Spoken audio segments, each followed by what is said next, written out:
ఏమైందక్క? ఊరుకో ఊరుకో, ఎద్దులో ఉన్నావు, ఏడిస్తే దరిద్రంగా ఉంటా. ఏమైందక్క? ఎక్కడికి రమ్మని ఉదయాన్నే బాబు ఏమని అన్నాడా?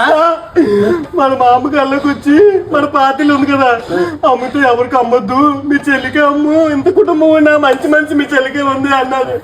నా గురించి ఏం చెప్పలేదు ఇంక మా అమ్మ. ఏమి చెప్పలేదు చెల్లి, ఆ ఇల్లు మాత్రం మీ చెల్లికే రావాలి, ఇంకందరూ దొంగ ఎదవలు అని చెప్పింది. అక్క మరి ఎంతకెత్తావు చెప్పు? ఏదో మా అమ్మ తీసుకోమని తీసుకుంటున్నాను కానీ అసలు తీసుకోవాలని ఉద్దేశం లేదు. మా అమ్మ మాట కాబట్టి బయట రేట్ కాకుండా ఒక తగ్గించే 4. మరిది ఆడు పనికెళ్ళడు పాటికెళ్ళడు తాగి తిరుగుతుంటాడు. నేను ఎలా ఇవ్వగలను చెప్పు, నువ్వే అర్థం చేసుకో. పోలే చెల్లి, నువ్వు బయట దానివా బయట దానివా పోనీ? ఓ 3 తీసుకో. పోలే 3 ఇవ్వు, బయట దానివా పోనీ. మాట ఇచ్చా?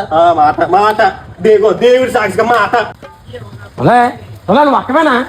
నువ్వు అక్కవేనా? నువ్వు అక్కవేనా? ఎంత మోసం నువ్వు వీధిలో రా, వీధులు ఎడేస్తాను. మా నాన్నకే పుట్టావు, ఊరేళ్ళు పుట్టావే. అదే నువ్వు ఎంతమంది పుట్టావే? కాదే నువ్వు ఎవరికి అమ్ముతారన్నా?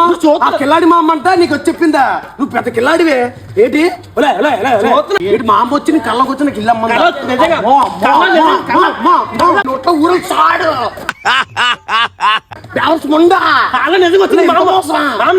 గురించి నేను బ్యాంక్ లో తాకట్టు ఇచ్చాను కదా, డబ్బు అంతానా 4 లక్షలు ఇస్తానని చెప్పి 6 లక్షలు అమ్మేస్తా ఊరు మొగుళ్ళకి.